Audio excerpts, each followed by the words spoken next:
Just moments ago, Donald Trump's latest trade threat started collapsing in real time, and almost nobody in Washington saw it coming. Trump framed it as leverage, as pressure, as one more demonstration of America First strength. But what followed wasn't capitulation. It was coordination. Not just from Ottawa, but from the provinces themselves. And the blowback didn't hit Canada first. It hit the United States, in markets, in energy, in border state politics. Here is the core mistake Trump made. He assumed Canada would fracture. He assumed the provinces would fight each other. He assumed Ottawa would hesitate. Instead, Canada moved like a single block. And when a country that supplies your electricity, your auto parts, your aluminum, your lumber, and your critical minerals moves as one, that is not a trade dispute anymore. That is a structural shock. The story starts a few weeks earlier. For the past month, Trump has been escalating his trade rhetoric almost daily. Same playbook as his first term. Tariffs, threats, ultimatums. He sells it as strength. He frames it as dominance. But behind closed doors, even his own advisors admit the numbers are extreme. The proposals floating inside the administration target Canada. Not China. Not Russia. Canada. America's largest trading partner. Tariffs between 25 and 35% on aluminum, lumber, autos, and energy-linked products. Entire supply chains sitting in the crosshairs. Economists warn about retaliation risks. Governors from Michigan, New York, and Minnesota quietly raise alarms. They know the math. Canada accounts for nearly $900 billion in annual two-way trade with the United States. Millions of American jobs depend on that flow. But those warnings are ignored. Trump insists Canada will fold. He assumes the provinces will break ranks. That assumption becomes the fatal miscalculation. Because while Washington postures, Ottawa coordinates. And more importantly, the provinces talk to each other. Ontario, Quebec, British Columbia, Alberta. Different politics, different interests, different premiers. Same conclusion. If Washington escalates, they respond together. This matters because Canada does not need to match tariffs dollar for dollar to win this fight. It has leverage in places tariffs cannot touch. Energy, electricity, critical minerals. Auto parts that cross the border 6 or 7 times before a single vehicle is finished. You don't replace that in weeks. You don't rewire those supply chains in months. You don't build new hydro capacity overnight. Even threatening disruption hits U.S. manufacturers in hours, not quarters, and that is the fuse Trump just lit. The moment arrives early in the morning in Washington. Trump posts again. This time, more specific. Immediate tariffs. Aluminum, lumber, autos, energy-linked exports. No carve-outs, no exemptions, no delay. Markets react instantly. Futures dip. Manufacturing stocks wobble. Auto suppliers get hit within minutes. Ford, GM, Stellantis.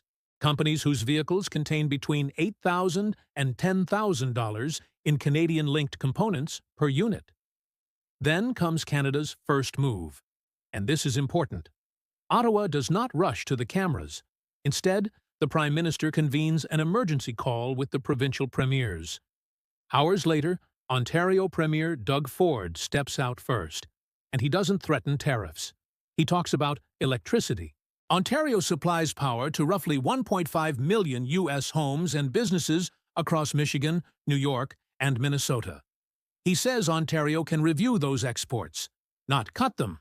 Review them. One word. That is all it takes. Electricity markets do not tolerate uncertainty. Even the hint of disruption forces utilities to hedge. Prices move before policy does. Within hours, analysts estimate wholesale electricity costs in affected U.S. regions could jump between 7 and 12% just from risk repricing. Then Quebec follows. Hydro-Quebec confirms it is evaluating contractual flexibility with U.S. partners. Translation, they have legal room to tighten supply. Not illegal, not extreme, fully compliant. Then British Columbia signals it can slow permits tied to U.S.-bound energy infrastructure. Alberta floats targeted export reviews on refined energy products. Suddenly, this is not Ottawa versus Washington. This is provinces versus states. And the math favors Canada. Because the United States does not have fast substitutes for Canadian electricity, aluminum, potash, lumber, and auto components, Washington scrambles. Trump's team tries to downplay. One senior aide calls it negotiation tactics. Another insists Canada will come to the table. But the tone changes. Behind the scenes, governors start calling the White House. Michigan warns about auto plants. New York utilities warn about winter pricing. Minnesota lawmakers demand briefings. And then Canada reveals the next layer. Not tariffs yet. A retaliation framework. Targeted. Precise. Political. U.S. goods from swing states. Agriculture. Industrial equipment. Consumer goods tied to Trump-aligned donors. Estimated exposure, $40 to $50 billion. This is not emotional. It is surgical. Canada learned this in 2018. Back then, retaliation worked. Trump backed down on steel and aluminum after sustained pressure. This time, Canada moves faster and more unified. By midday, transportation stocks dip. Regional utilities slide. Auto suppliers issue internal memos warning about pricing instability. One major Midwest manufacturer quietly halts overtime planning for the next quarter. And this is the moment everything flips. Trump expected Canada to fracture. Instead, it synchronized. The provinces do not argue. They align. They present Washington with a single coordinated pressure campaign that hits energy, manufacturing, and politics at the same time. And here is the problem for Trump's strategy. His leverage only works if pain is asymmetric, if the other side suffers first. But this time, U.S. consumers and U.S. states feel it first. Through electricity bills, through car prices, through job uncertainty, and that collapses the entire equation. According to internal trade models cited by analysts, U.S. consumers absorb between 60% and 70% of tariff costs within 6 months. Prices rise. Wages do not. Approval ratings follow. And then something else happens. Republican lawmakers from border states start breaking ranks quietly. Not on television, on the phone, calling Treasury, calling Commerce, asking for exemptions. And Canada sees it. This is not about symbolism. This is about pressure. And Canada is applying it exactly where it works. But here is what almost nobody is saying yet. This is only phase 1. The next phase is not about tariffs at all. It is about law, courts, authority, and the constitutional limits of what Trump is trying to do. And that is where this stops being a trade fight and starts becoming something much bigger. This is where the consequences stop being theoretical. Because trade wars do not stay inside briefing rooms, court filings, or television studios. They hit real people. And they hit them fast. The first reaction comes from the markets. Within hours of the tariff threat, commodity prices move. Aluminum jumps. Lumber spikes. Auto input costs surge almost overnight. Manufacturers do not absorb this. They pass it on. That means higher prices. Analysts begin projecting increases of $2,500 to $3,000 per vehicle if tariffs remain in place for more than a few months. For families already under pressure from inflation, that is not an inconvenience. That is a financial shock. Then you zoom in. Auto workers in Michigan and Ohio feel it first. Modern auto plants depend on just-in-time delivery from Ontario. Even small border disruptions cause cascading delays. First overtime disappears. Then shifts are cut. Then temporary furloughs begin. Union leaders quietly warn of job losses that could reach into the tens of thousands if uncertainty drags on. Then agriculture gets hit. Canada does not retaliate randomly. It targets politically sensitive exports. Dairy, soybeans, processed foods. States like Wisconsin, Iowa, and Pennsylvania suddenly find themselves in the crosshairs. In 2018, similar retaliation cost American farmers more than $27 billion in lost exports. This time, Canada's response is sharper, faster, and more coordinated. Then comes energy. And this is the part that makes governors panic. Ontario and Quebec supply electricity to millions of American homes and businesses. Even the hint of export reviews forces utilities to hedge. Prices move before any switch is touched. Early projections show household electricity bills in parts of New York, Michigan, and Minnesota rising between 5 and 10%. And winter makes that worse. Now comes the political chain reaction. Governors from swing states start getting phone calls from manufacturers, from utilities, from farm groups, from unions. They do not go on television at first. They call Washington. They demand briefings. They demand exemptions. They demand a way out, because they know something the White House prefers not to say out loud. Voters do not care about trade theory.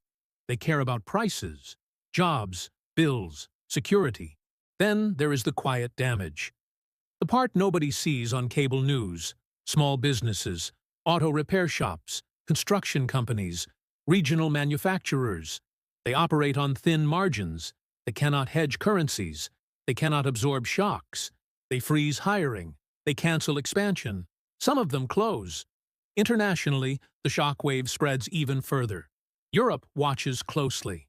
Brussels signals that if trade norms are broken, it will not stay neutral. Mexico begins reassessing its exposure. Asian partners start questioning whether the United States is still a predictable economic anchor. This is not just a Canada problem anymore. It is a credibility problem. And credibility, once damaged, is slow to rebuild. Here is the cruel irony. Canada adapts. American consumers pay. There will be winners. But they are few and temporary. Domestic producers with no Canadian competition benefit briefly. But higher input costs erase those gains fast. The losers dominate the landscape. And this is not theory. It is mechanical. This is how supply chains work. This is how inflation works. This is how uncertainty works.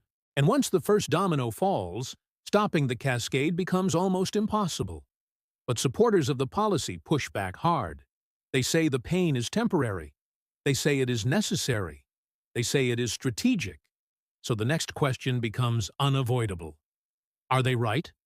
Or is this just the same story, told again, with different slogans?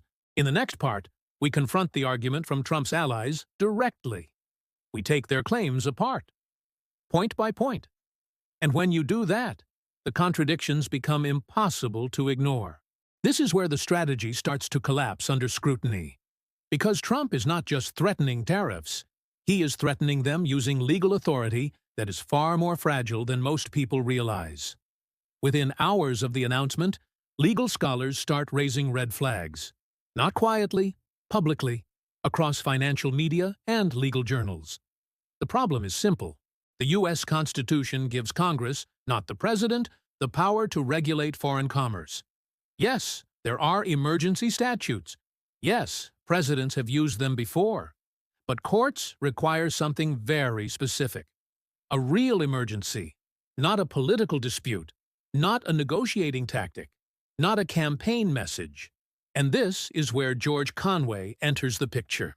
Conway, a conservative constitutional lawyer and former insider, lays it out bluntly. He argues that sweeping tariffs against Canada, America's closest ally, based on vague national security claims, are legally brittle. His words, brittle, meaning they crack under pressure. He reminds everyone that in previous cases, courts only upheld executive trade actions when there was a clear and direct national security threat. Canada does not qualify. No hostile intent, no strategic embargo, no military risk, just politics. And politics is not an emergency in a courtroom. Conway goes further. He warns that if this reaches the courts, the administration may not survive judicial review. And worse, it risks creating a precedent that permanently limits future executive trade powers. In other words, Trump is not just risking a trade war. He is risking a legal defeat that weakens the presidency itself. Then the economists pile on. They explain what these tariffs really are. Not leverage, not pressure, a tax, a hidden tax on American consumers. According to multiple independent models, tariffs in the 25 to 35% range on Canadian imports would increase the average U.S. household's annual costs by between $1,200 and $1,800. Not theoretical, not political, arithmetic. George Will draws the historical parallel everyone in Washington hates. Smoot-Hawley. Different era, same arrogance, same belief that protectionism creates leverage. Instead, it triggered retaliation and deepened economic damage. And here is where it gets even more dangerous. International law. Under USMCA, the trade agreement Trump himself renegotiated, Canada has clear and fast dispute resolution mechanisms. Unilateral tariffs without solid justification invite immediate arbitration. Fast-tracked. Public. Embarrassing. Legal scholars point out that these moves likely violate both USMCA commitments and World Trade Organization rules. That means Washington is not just inviting a fight with Canada. It is inviting coordinated legal challenges from Europe and Asia, who are watching this very carefully. But the deeper issue is not just legal, it is institutional.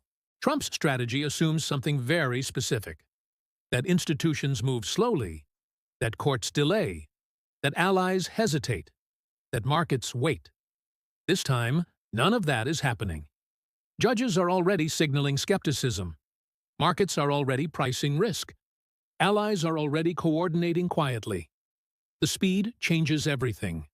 Here is what the timeline looks like according to trade lawyers. Within days, U.S. importers file suits. Within weeks, preliminary injunctions are requested. Within months, appellate review. And at every step, uncertainty spreads. And markets hate uncertainty more than bad news. Conway makes another point that cuts even deeper. He says this is not strength, it is exposure. By overreaching, Trump is inviting a public legal defeat. And a public legal defeat destroys the political narrative he relies on most. That he alone controls outcomes. That he can force results. Once courts start saying no, that image cracks. And once it cracks, leverage disappears. But the legal fight is only one front. Because while lawyers argue, the real economy does not wait. Factories do not pause production schedules. Utilities do not wait for court rulings. Investors do not wait for appeals. They react, and they are reacting now. In the next phase, the damage spreads outward, from factory floors to family budgets, from state houses to international capitals. And once you trace those ripple effects, you realize something uncomfortable. This is no longer a controlled escalation. This is a chain reaction. And chain reactions do not care about political messaging.